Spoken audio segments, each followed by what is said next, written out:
Okay, so are we? You know, if we're, I don't know if we're speaking to the room or not, though. Sounds like we're just talking to each other. Bill, I can hear you. This is I hear you Ben fine. Stanley. Commissioner Gardner, can you hear us? Yes, we can. Barely. It's a little bit light for you, Commissioner Sakovich, but I can hear you. Okay, we'll turn up my microphone so he could hear us. Okay, how do I sound, Commissioner Lee, Commissioner Gardner? That's better. Yep, I can hear you. Much I can better? hear you. Okay, good. All right, we will go ahead and get started with our Board of Equalization meeting first, and then our regular commission meetings directly after. The Board of Equalization meeting is for today, November 10th. We have Commissioner Sakovich present. Commissioner Lee and Commissioner Gardner are attending Utah Association of County Governments in St. George this week, and so they were remoting in by phone and will participate that way. We have two items on the regular agenda. Approve Board of Equalization Assessor approved review process report for November 9, 2021. And we also have a Board of Equalization hearing process report for that same date, November 9. Are there any comments to these two items? Not for me. I have none. So I have none. So anyone like to make a motion to approve these two items? So moved. I'll second that motion. And then all in favor? Aye. Aye. And that's aye. So that's 3-0. The Board of Equalization is now proposed to be adjourned. Any opposition? I'll make a motion to adjourn. Second. And so I approve that. So it's 3-0. So that Board of Equalization meeting is now adjourned. We will now begin. Alice has to Alice change has got to recording. switch recording. So we'll pause for a minute.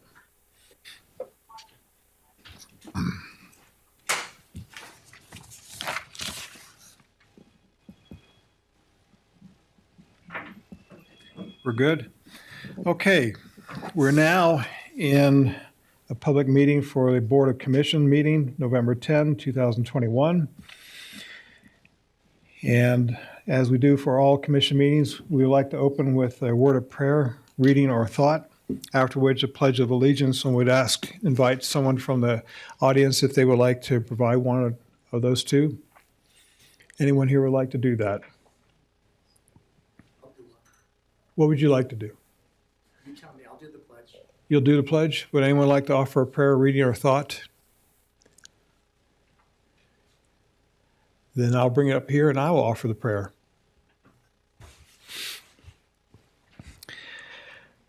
Our Father in heaven, we are grateful to be able to gather, and I'm grateful for this free nation that allows us to do so, and thank Thee for the opportunity to serve the public and provide for their needs and interests, and be able to have this meeting in public and allow others to participate as they can. We ask for Thy guiding hand as we now deliberate. In the name of Jesus Christ, amen. Tomorrow is Veterans Day, so if you guys would, as you pledge allegiance to the flag, give some thought and gratitude to the men and women who have served to protect our right to stand here and join in pledging allegiance to the flag. I pledge allegiance to the flag of the United States, indivisible, with liberty and justice for all. Thank you. Okay, what we have then is we'll go through the agenda items for consent, meaning we'll go through the items that we concur with as written. We've already reviewed the comments, notes, other documents that went with each of these items.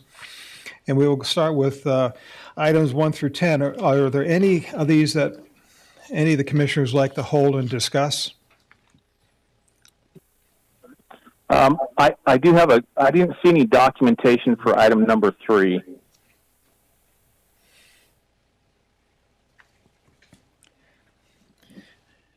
Okay. So I wonder if we shouldn't continue that. We can continue that. I know it's been continued a couple times. Okay. Do we know why it's been delayed? Okay, so continue. All right, so shall we propose this 1 week? Yeah, sure. Okay, I think that'd be fine. okay. Continue to November 17 due to lack of documentation. Okay. So that's, and then 11 through 20, are there any that any commissioners would like to hold?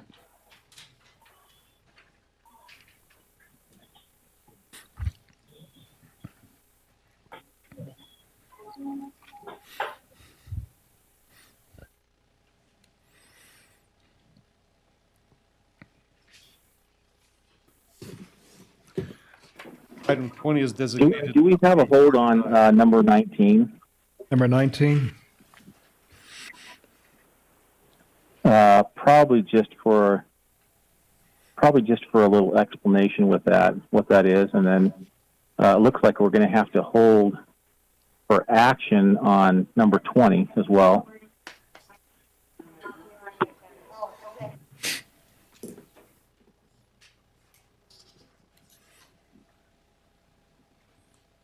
Okay.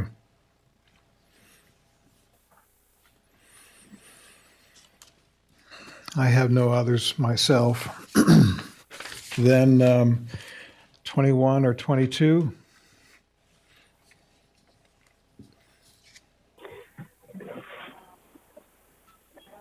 I Which is think 22 we have to, 22. yeah, 22 has to take action. Yeah. So we'll need to hold that. Yeah, we'll have to hold that one too. So hold 21 and 22. Is that what we have? Yeah, because 21 is identical, it corresponds to 19. And I let's go think ahead. 21 actually. Yeah, if we could hold 21. Yeah, Yeah. yeah. And 22, did you want to hold that one? Yeah, it needs action, so we'll have to hold it to take action. Okay. And for closed session, I think we have items for each of those 4 items. Dave? I don't have anything for item 25 unless someone else does.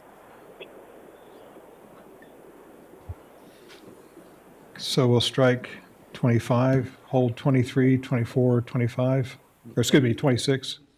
Yep. Okay. And then a work session. Okay. Any other comments? Okay, Alice, would you review for us what we've, You bet. Okay, I have us continuing on consent, item number 3 to November 17th.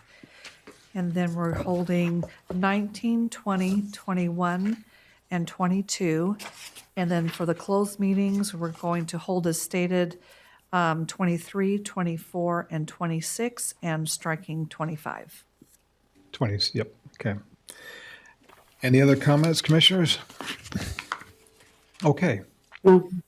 All right, so with that, those other items that we've gone ahead and consented are now part of the consent. We'll go ahead and begin with agenda item number 19. Is there someone who could speak to that? Hi. So I'm Daniel with Community Development. Okay.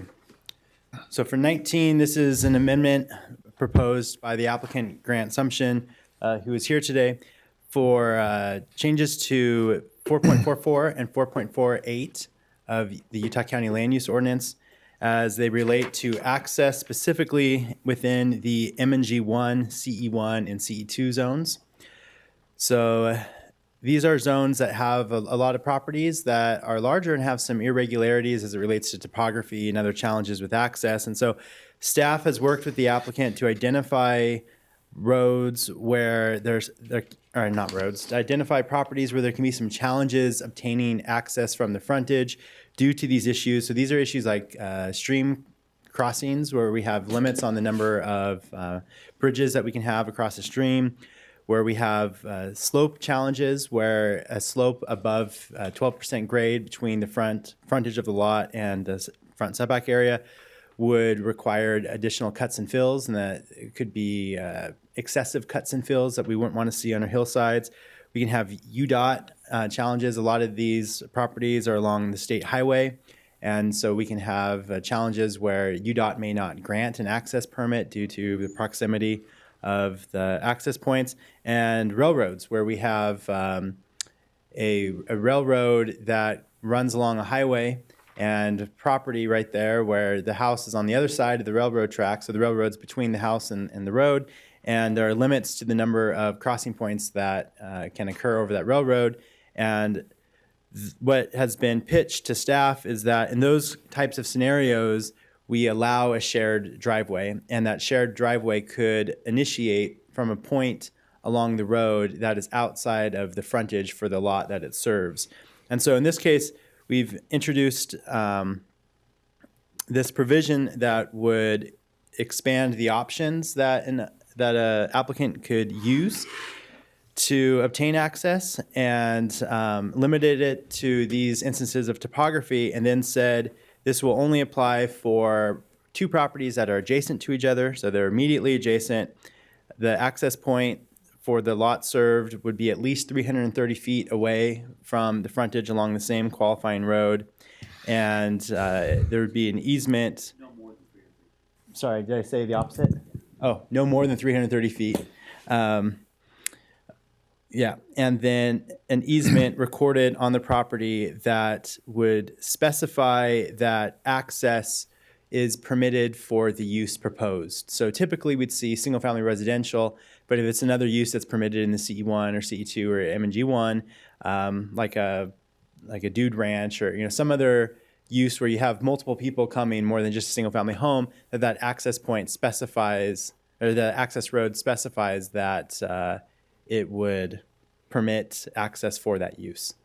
Is this similar to other places we have, Spanish Fork Canyon, for example, they have an access road for a full community, Covered Bridge Canyon? This would be different than a private road. This is just a driveway. Yeah. So it wouldn't be a road on a road map. This is solely a shared driveway. It's similar restrictions on frontages? Similar restrictions. I'm not sure. Just the frontage. Is the frontage required for it similar to other publicly accessible areas such as Covered Bridge? You'd still have the same frontage requirements that you need to have frontage along a qualifying public road. Okay. So that's not alleviated. So this wouldn't allow a shared driveway to then go to some parcel that's not even near a public road. All right. It just says if you do have frontage along a qualifying public road, but you actually can't really logistically obtain your access from that frontage, we're going to allow you to start from a point, to one side or the other, as long as it's reasonably close. And we looked at 330 feet because that's the minimum width of a lot in that zone. So we said as long as it's within that minimum width, to your right or to your left, then that's pretty close, and you have an easement for it, and you have one of these, bona fide reasons to need to pursue it, then we would propose that would be a responsible, use of our land use powers. Okay. Any other comments from staff? So Daniel, the question that I have is I agree with what I've read on this and been explained to me on it with some of the proposals. Is there significant safeguards in there that this can't be looked at as expanding, from your opinion though, into more than? I mean, I heard you say a few things in there that I think that you're anticipating that it won't go that route, but I'm just wondering if it's tightened up enough so that we don't go further, or it's interpreted looser than I think it's intended for. That's a good question. I don't know that I'm thinking of many scenarios. The only concern I think that staff really has in terms of maybe where this is a little bit loose would be slope, because 12% is really not all that steep. And we went with that because at a grade greater than 12%, we went with that because fire code and our current requirements, the maximum they could go is 12%. So by default, if any access is greater than 12%, it would need to be angled. And we figured, well, if it's angled, then you're introducing cuts and fills into our hillside. But that's not really that steep of an access. The other ones are pretty cut and dry, like a railroad crossing. There's not much debate there. Either you can get a permit to cross a railroad or you can't. So I don't know if that answers your question. I'm looking at staff to see if anyone else has any other ideas, but I don't think that we. Yeah, and I agree. I mean, if you're going to go across a railroad, there's way more hurdles than we'll ever throw in their way for it. I mean, just to get across a railroad's almost an act of Congress. So, yeah. But I'm talking more along like flag lot styles. We were going across rivers. It'd be nice not to have multiple bridges in every parcel if we can possibly avoid it. So I get that part, but I'm looking more for an expansion where it could lead into a lot more flag lot types that might be over and above what we're looking at right now. Okay. Yeah. In terms of the concern about flag lots, this would still require the same frontage width requirement. So you'd still need to have the 330 feet per lot. So you couldn't narrow that down to narrower than 330. It would just allow the access point from outside. So the configuration of the lot would remain the same. It's just the access would be different. I think Rob may have something to say. Yeah, Let's see. it's okay. So Commissioner Lee, this is Rob Moore, County Attorney's Office. Just going through the language of the proposal, in F1, it talks about, number one, you have to be on the same qualifying road. So the road where your frontage is and the road where you're gaining access is the same qualifying road. So that's one restriction, if you will. Number two says that the point of access is no more than 330 feet from the subject property. So that's what Daniel was mentioning, right or left, you can't go more than 330 feet. So your frontage of your property, you can go to the right up to 330 feet or up to the left 330 feet, but no more than that to get your shared access. So that's number two. Number three, and these are restrictions, and that's what you asked, Commissioner Lee, as I understand it, is this tight enough, if you will? So because normally, the norm is going to be everybody has their own access and their own driveway off the frontage. And that's the norm because clearly there's a lot of reasons that we do that, obviously for emergency services and other reasons and access reasons. So this is those 2 points that I've raised. The third point says under F3 that has to be immediately adjacent. So you couldn't skip a parcel. So it has to be, again, to the right or to the left, immediately adjacent to the parcel you're in, that's where you're getting your access. So, and then number four, and that's the one we talked about the most, is it has to be specific to that was number five.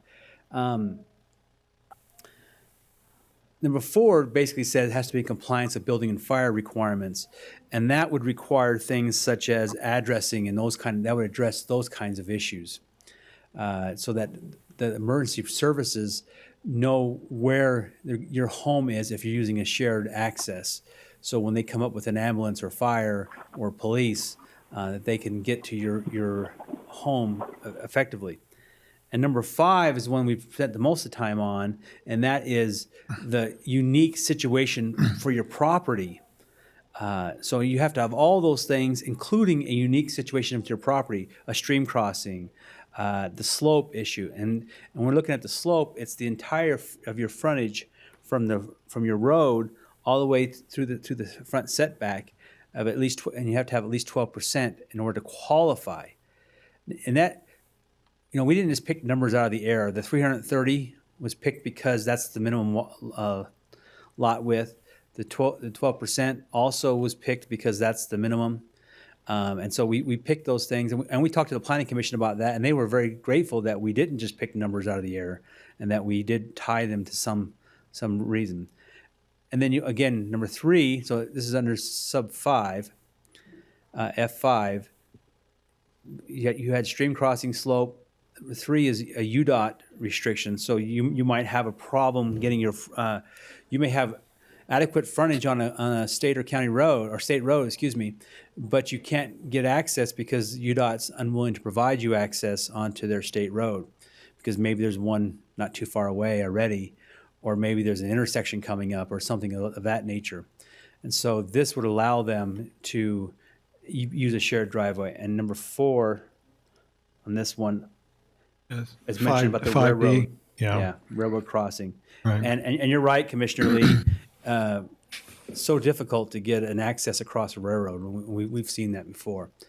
So we have tried, staff has tried to, I think, to be reasonable as to the reasons why you would need a shared driveway, but also to be restrictive in it so that the norm is that you don't have a shared driveway, that you have your own driveway, because that makes a lot of sense. And that's really, that provides the greatest safety and provides the greatest comfort for most homeowners, is that they have access directly onto the frontage of the road. And that's important. And again, it's important for a lot of reasons. One, access to emergency. That's just those 2 things. But and there's more reasons. But I think that we've tried to do that. We've also worked with the applicant, and as I understand it, he can speak to this. I think he's in favor of this. It was a modification of what he originally proposed. And we took his original proposal and kind of made it more restrictive. And so that's what we've tried to do in response to the application. Does that answer your question, Commissioner Lee? Well, it does. Thank you for that. And I'm as it's written and been explained as I've read down through it, I'm in favor of what it is. I just wanted to have a more detailed explanation of some of the possibilities, or if there's not possibilities, of what we could be introducing into this, because shared driveways can have problems between neighbors, and there's always worries about what that looks like and how that can be affected. So I'm in favor of what's written. I just wanted to make sure and have it kind of an further explanation on that we've looked through this, and there's not a ripple effect that has a negative bounce to it.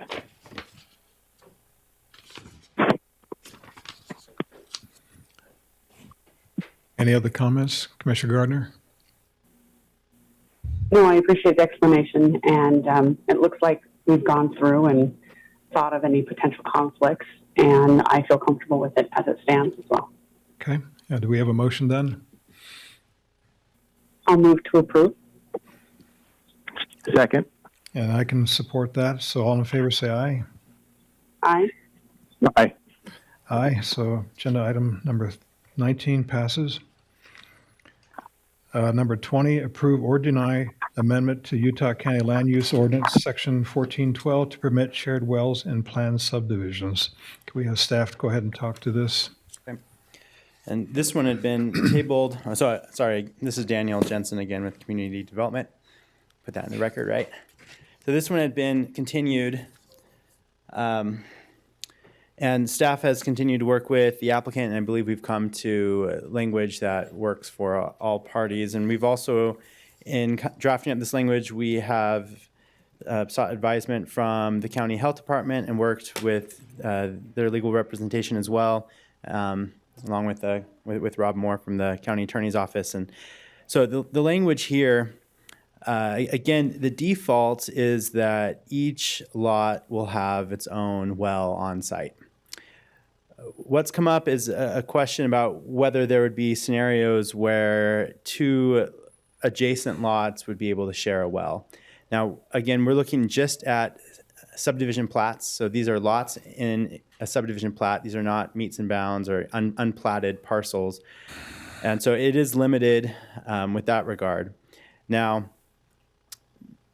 as we've looked at this process, we've realized that with the subdivision, not much changes. As an applicant would go through the subdivision plat process, they'd still make sure that each lot qualifies individually to have a well on site, which is what we typically do. So they'd still work with the health department and go through the feasibility study and get all those approvals, but they wouldn't need to go and actually drill the well.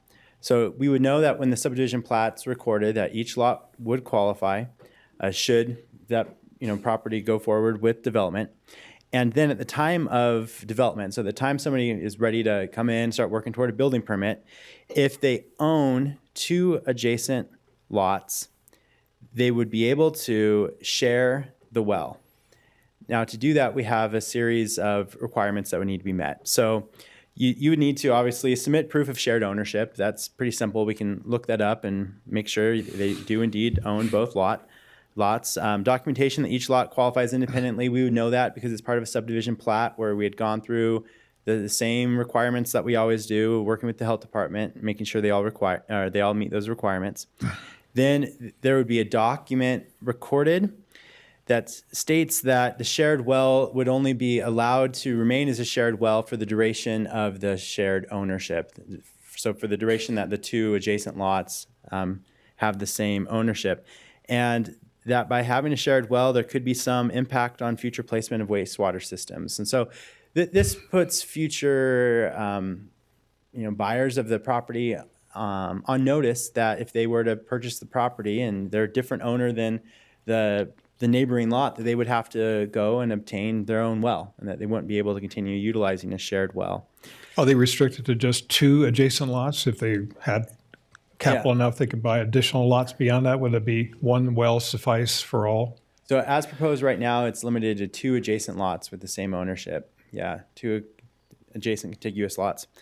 And then with that, when they're coming in for development and applying to have this shared well as part of their development plans, part of their building permit, there'd be a site plan, which is always required with the building permit. But that site plan would show the location of the facilities of that shared well.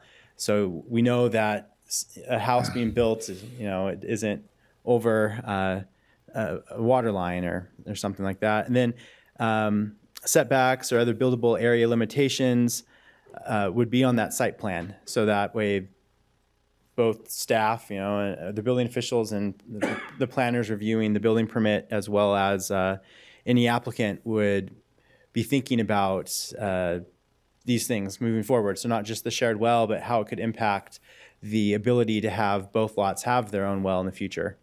Then at some point in the future, if the shared ownership terminates, the lot that does not have the well would need to disconnect from the shared well and obtain their own well. And so hopefully then at that point, we know that the lot would qualify and could just go in and get the permit for their own individual well from the health department, and that there'd be space to put that well because we'd already looked at that on the site plan, and that the owner would be aware that they had to get the shared well because there was a document recorded on title stating such. So that's how staff has proposed that we address this scenario. And any questions, or what questions do you have for staff? I remember when we talked about adjacent lots in the past, in my mind, I didn't have a certain number set. How did you come up with 2 adjacent lots? Could they be all on one side of the property or all on the other side, or split between them individually? I'm kind of identify why 2. If I had the resources, could I buy additional lots and I had sufficient water in the 1 well? Yeah. May I just use 1 well and he have 1 for my main lot, 3 on one side and 2 on the other side? I think mostly for simplicity's sake to limit it to 2. And we had discussed this in the meeting, and I believe, I don't want to speak for the commissioners. Do you have the minutes? Or? So Greg Robbins from Community Development staff. So one of the reasons we did that is because that was what the commission requested of us. Also, Just 2? Was 2, yep. And then also that also encumbering other properties, even if you own those, could potentially create additional problems because you'll have to have easements across properties if you do more than just adjacent properties. So if you're having an easement from 3 properties over and you have it across all 3 of those, it kind of encumbers the use of that property as well. That was the other one of the other reasons. It does. And if you were to sell one, then you would Right. be, Correct. If you sell the middle they would one, have their how do own you well. get- right. Yeah. If you sell the middle one, how do you get to the other one? So They'd be responsible for their own well. correct. Yeah. So those were the reasons we went with 2. As in reflecting, I don't remember talking just two specifically. I was just use that as an example of adjacent properties, so it could be any number for me. Rob Moore, County Attorney's Office. Let me just add a little bit to that. I think it goes back to our discussion, even in our previous discussion on the shared driveway, is the default is that every property has its own well. And there's some reasons why that's important. Access is one of those big reasons, right? Maintenance is another reason. And so those are some of the things that, so in these shared wells, we tried to minimize when that would be utilized. And in doing so, and just say it this way, commissioners, it's easier to start small and then enlarge if we want to enlarge later on than it is to start large and then reduce back to small. And so I think that's important to understand as we go through this process, as we look at this and see how it works out. This process will allow for a shared well, but there's going to be some difficulties. One of those difficulties is when those shared wells, when one of the properties gets sold and they're no longer owned by the same property owner. Then it becomes more difficult because now the other property that doesn't have a well on that property now has to have its own well. Sure. And so you have the buyer will know that ahead of time, yes. And so there's some difficulties. There's difficulties if there's just other kinds of difficulties that can come into play. And so I think we've tried to keep this limited, that it'll work for Mr. Assumption because he owns both properties. And also, as mentioned by Greg, and very well mentioned, about the access issues. If you had to go more than adjacent, you're going to have to go across multiple properties, potentially, to get to the well. And that becomes more difficult to identify where that easement is, to enforce that easement. Well, the easement piece, if I own a piece of land here and I own 3 lots over there as well as maybe 1 or 2 others on the other side, to me, it will be no easement issues. It's just one already subdivided out, but I own all 6 of them. But if you own 4 lots, for example, it would mean that instead of having 4 wells, you could have 2. Or just the one. That's what I was focusing on. Well, you could have one immediately adjacent. So if you had 3 lots, you could have one well that serves both, as I understand. Is that right? One well that serves both the right and the left. So if you're a lot in the middle and you have a well in your lot, you could have you can have a property that you own immediately to the left, adjacent. Mm-hmm. They can use that well. The one immediately to the right, you also own that one. They can use that well too. But if you have a lot that's 2 lots away, they would not be able to. Well, I'm thinking adjacent, right next, shoulder to shoulder. Correct, yes. And so to me, it wouldn't be an easement issue unless they sold one off, and then the new owner would be responsible for his own well. But there are other issues. There could be, if you're immediately adjacent on all sides, you have 4 corners of a lot, potentially. Yeah. Not all lots are shaped like squares, but you could have different options. And we'll look at, we've tried to address those things in this proposal. We did bring it to the commission earlier. I think some of the direction that the staff felt like that they received was kind of keep it limited to adjacent. And so that's what we've brought back to you. In my mind, I was thinking adjacent without a specific number attached to adjacent. Okay. Right. Commissioners, do you have any thoughts? Yeah, I do. First, thank you for going through this. I think this is a lot cleaner version, and I'm sure it probably doesn't solve every situation that is out there. But I think that if the owner knows that for both lots, and then it's sold, if he or she sells one of the adjacent lots, that's going to be recorded on there. The new owner will know about it. I mean, I have a little hesitation if it's grandma or grandpa and they pass away and somebody inherits that lot, and maybe there's 2 lots there and 2 kids get it, and that's an ownership change, and so they'd have to go get the water. Or if for whatever reason a husband and wife split the lot, not necessarily getting a divorce or anything, but they split the lot for some other reason, that would probably trigger a change too, because it's not under the same names. But I think overall I'm comfortable with what we have in this. It's a good stepping stone for us to look at and say that it'll move in a fashion that I'm comfortable with the way it's written right now. Yeah, I agree. I think it's a good starting point. like Rob pointed out, we can always expand it in the future if we need to, but this gives us at least a good starting point to see if this works and it works well for those who need it. Okay. Then do we have a motion? Yeah, I'll move to approve. And I'll second. And I can support that. All in favor, say aye. Aye. Aye. Aye, it's 3-0.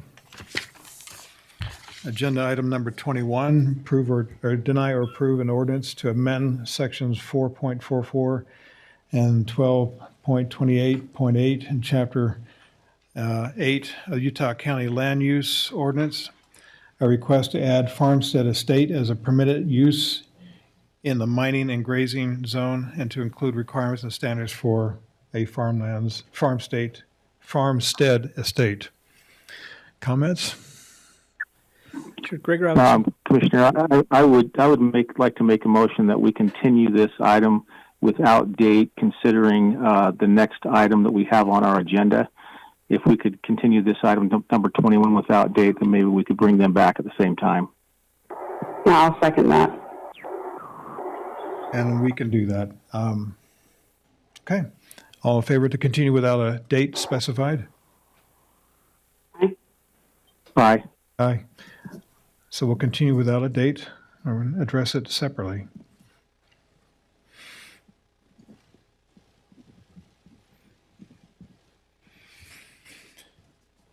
And we have to take action on Agenda 22, referring to Utah County Planning Commission. I propose Utah County Land Use Ordinance text amendment to Chapter 2, Chapter 4, 8, 12, and any other applicable sections related to requirements associated with farm caretaker dwellings.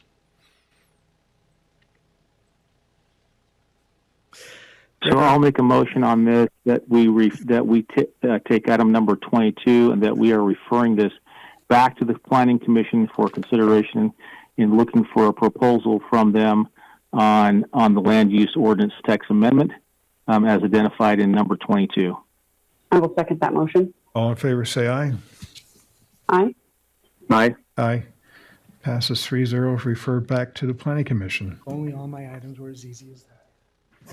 So, Commissioner, if I could, I didn't want to make it a part of the motion, but I would anticipate that that the Planning Commission would take this up at their next Planning Commission and refer it back to us probably as soon as possible. Okay.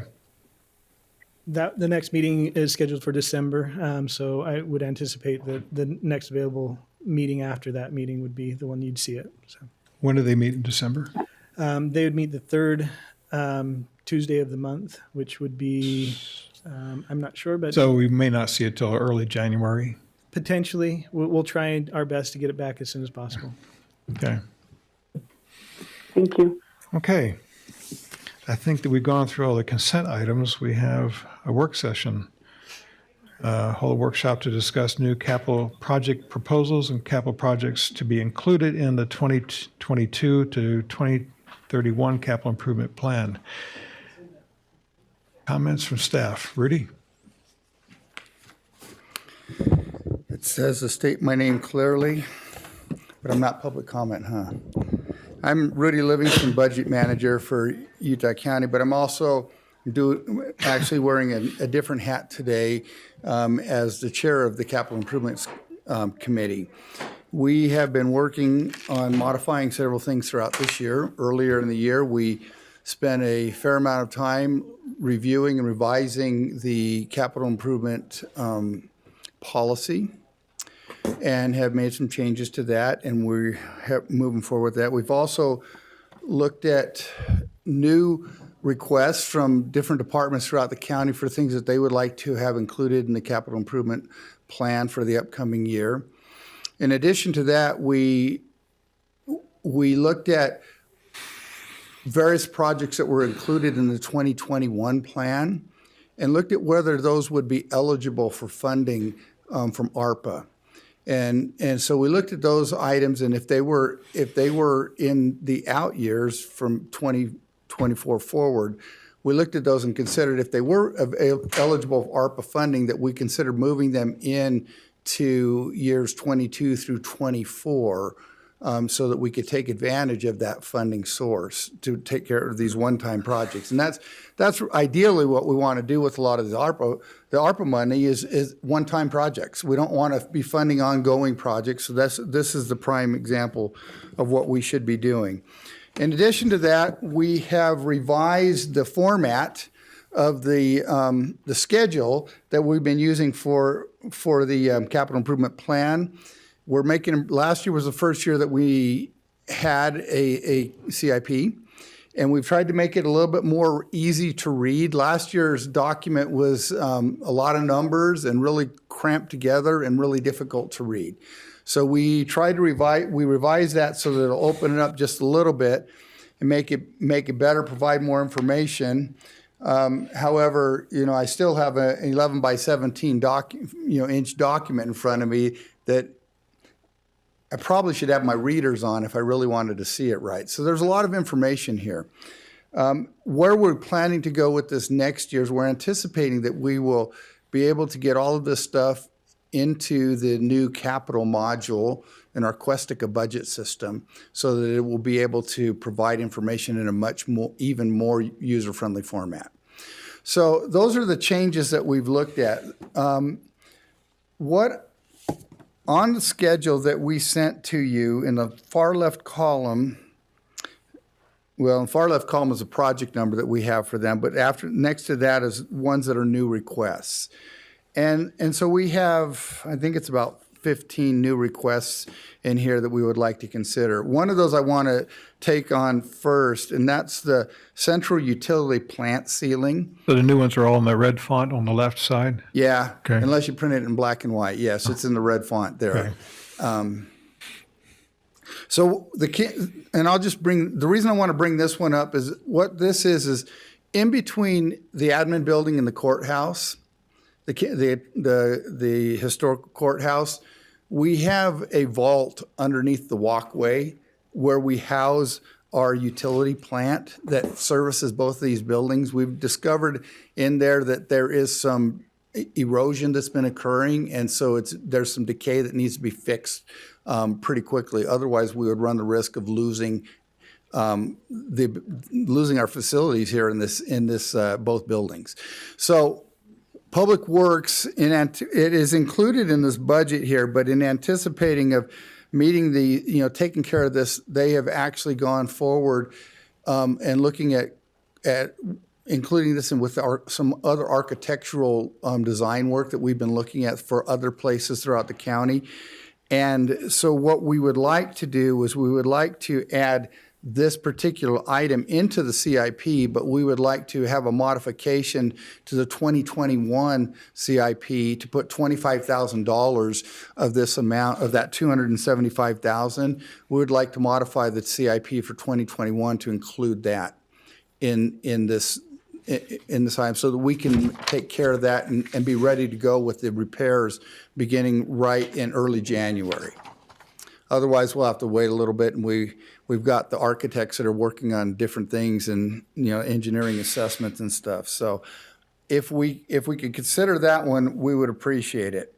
One other thing that I failed to mention on this other sheet is one of the things that we wanted that was part of the changes we made to the capital improvement policy was that the commission wanted regular updates on the status of the projects.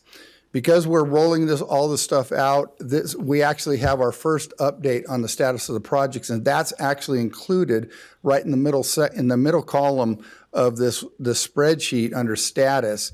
So it goes through each one of these items that we had on the 2021 capital improvement plan. The other thing that I also forgot to mention is every year we're going to be looking at these. When we make the original plan, we think we have 21, 22, and 23 pegged at what's going to happen in those years. But as anybody that's been around construction knows that those schedules change. And so we looked at every item that was in 2022 through 2030 and looked at it and said, when is it realistically going to be happening? And we looked at the 21 also, and there's a lot of things in the 20 that were originally slated for 21 that we know are not going to happen. So we pushed those over. So when you look at this document, the columns 22, 23, and 24 are what we realistically believe is going to happen in those years. And then the years, once you get outside of that window, it's a little bit more iffy on the projects. Either you don't have the funding lined up, you don't have variable things. And so we estimated when those things would happen, but we have gone through this project and resorted these things to say, when are they really going to happen? Okay. And where there are new estimates, we've also included those in there. And so there might be a few modifications to the numbers that you see in there for 21, 22, 23, as compared to what we had in the prior year. So Rudy, can I jump in? You bet. So I think that the vault that we're talking about in between the two buildings is a perfect example of modifications that may need to happen. And so we have set this up so that we can have a review. Now right now we're in a work session, so no action can be taken, to give direction one way or the other. But when we have an item on our agenda on a review process where we have items just like that may come up that have a special need or a change, that's what that's for, so that we can actually do some modifications and take action. Second, though, I think we've got to have a master flow chart. I hear you hinting to that in the way of moving things back and forth, because construction is fluid. Things happen on a regular basis. And I think every plan that we have in place, the master flow chart should identify when we're starting the project all the way through from the architects to the completion date. And it should be fluid enough that we see it on real time where we're at, so that we know what's going on with the different projects in case we have to change and modify. I mean, the one with the vault is a smaller one, but if something big came up, we may have to look at all those and say, well, we haven't started these projects left. Now let's hold off on those and maybe jump this one ahead for whatever reason. And I'd like to see those updates where we have them on our commission agenda, so that we can actually take action if needed. Yeah, this is one of the, this whole process is evolving, and we're making steps to make it better all the time. And that is certainly one of the items that we are working towards getting included in our overall CIP process. Once we get into the capital module, it'll make that a little bit easier. But you're absolutely right, Commissioner. And not only that, the commission has a desire that we would bring this to you I believe it was every 2 months, for updates, so that we can go through and revise these things as well. And that's something that we're going to be starting with coming up in the very near future. We'll just get it on as every other month. We'll have a standing meeting where we're going to come in with an evaluation of where we are in the CIP program, for sure. Because the commissioners need to know what's happening and need to be able to make pivot and make changes. Sure. Yeah.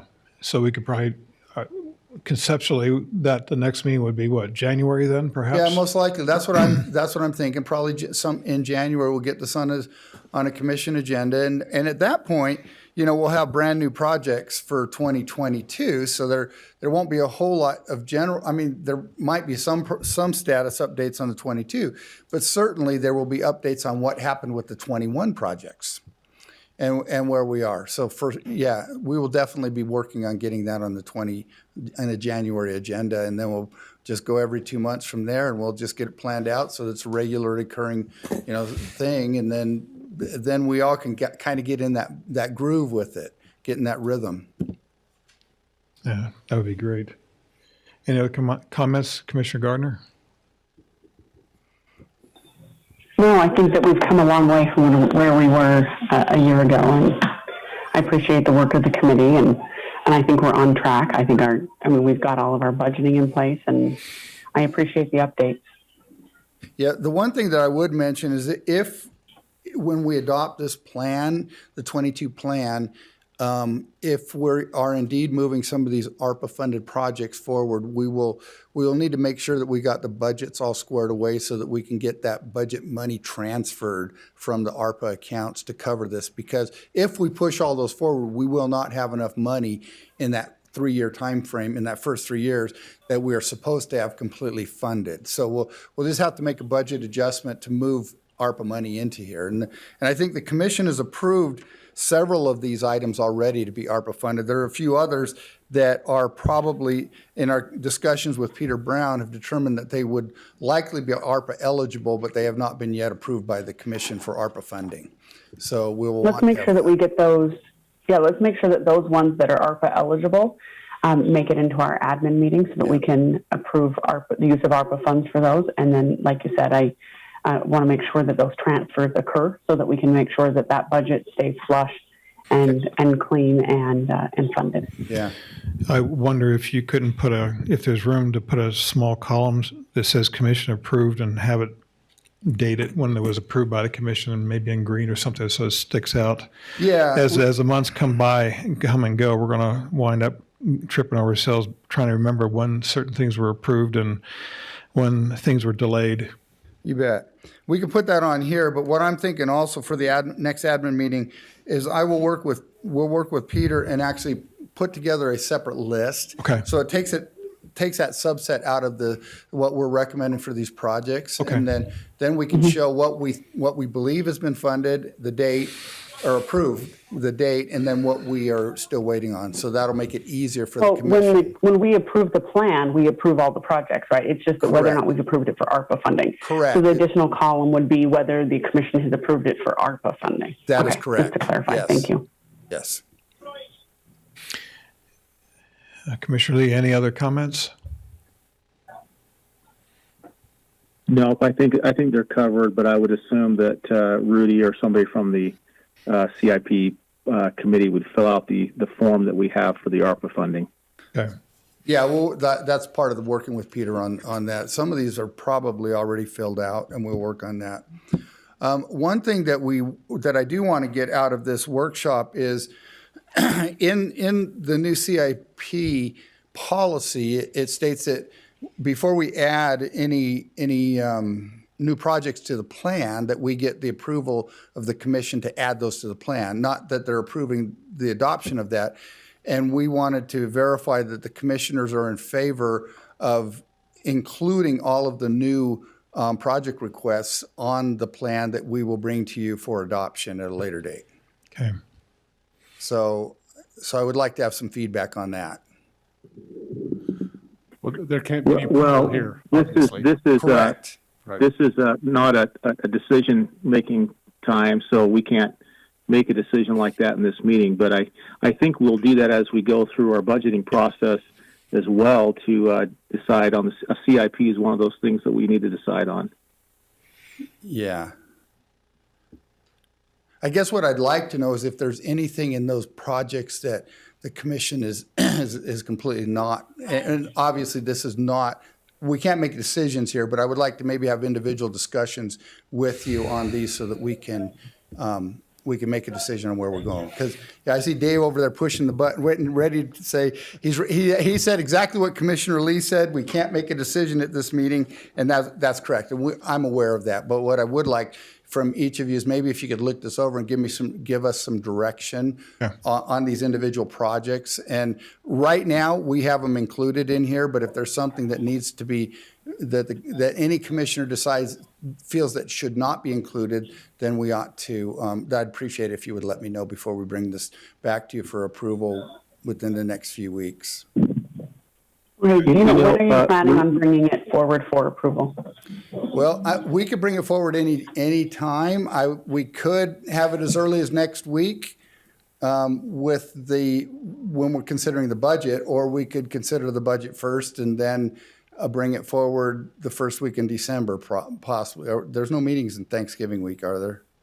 Yeah, so it would have to be the first week of December. Okay. So one area, Rudy, for me that I'll be looking at is I know there's some areas for 2021 this year. They'll be carried over into next year. And I really want to see a master flow chart of the workload, and if we're carrying work from this year, which we didn't get accomplished, into next year, how that affects the workload of getting all the projects possibly that are on there. Because if it looks like that we can't get all that work done, then there's got to be some decisions and adjustments. I don't necessarily want to fund projects just to fund them without having at least an anticipation that it can be done within the years that we're looking at it. Understanding that there are times that things get bumped back and forth, but I think they can be explained where I think we try to at least plan to get the work done. One question I would have is, to what level of detail would you like that flow chart? I mean, are we looking at spring, winter, spring, summer, fall, or are we looking at January, February, March, or how are we looking at what kind of detail would you like? Well, the construction industry for a master flow chart is pretty consistent in the sense that you set it up so that it flows through and you coordinate it with all the projects that are on place. And if you're talking with Richard, I'm sure he's very familiar with that kind of a flow chart, to where you line up every single project so that if you have 15 projects, they're all not going to start on the same time, right, and they're not going to finish on the same. They have a flow chart going through, and that way you can see where your workload is and where you have to get the bids and when the contractors are in and when they're going to get done. And so that flow chart's detailed enough that you can at least hold the contractors or hold to a pattern of workflow that is needed and necessary. Obviously, with winter coming on, it throws a whole wrinkle into everything that possibly could happen just because of the weather, and so that has to be accounted for as we look at a flow chart, a CPM chart for the projects. Right. Okay. I would think monthly. I think if we had a flow chart that showed, January through December, and maybe an 18-month rolling calendar that showed us where the charts are, where the projects are, I think that would be plenty of information for us. Yeah, that's the kind of information I was looking for. Now I get a better idea. I'm familiar with what you're describing, Commissioner Lee. I just wanted to make sure we're all on the same page. Okay. I just want to make sure it's detailed enough that it's not just, monthly sounds great, but within months you can have different start dates, and 30 days can be a long time in a construction project. And if we just say, well, this project's going to start sometime in January, or the process with getting the architects in there, that could easily bump a month or two back and forth. And so I would like to see us as detailed as possible, because that's what they're for. I know as a subcontractor in the past, I relied on those kind of charts to know when I could actually show up and start the work, and so they have to be as detailed enough to know when the day I can't just schedule and say, well, we're going to have work sometime in January, and then we don't know if it's going to materialize or not. Okay. We'll work with the committee and with Richard specifically, because he is aware of these, he has to deal with these kind of project, timelines and workflow projects all the time. So we will meet together and we'll sketch them out right now and get it there at least an initial level, and then we can work on clarifying that a little bit more over the coming months. Any other comment from staff on this? Richard says no. Patrick says no also. So. Okay, if there are no other comments, I guess it's time to go into public comments. Are there any public comments physically present or online? Phone? Alice? We don't have any present physically, and we don't have any on Zoom or phone calls for public comments. 5 seconds later, then we'll close public comment section then. All right, then we will now move into our closed session.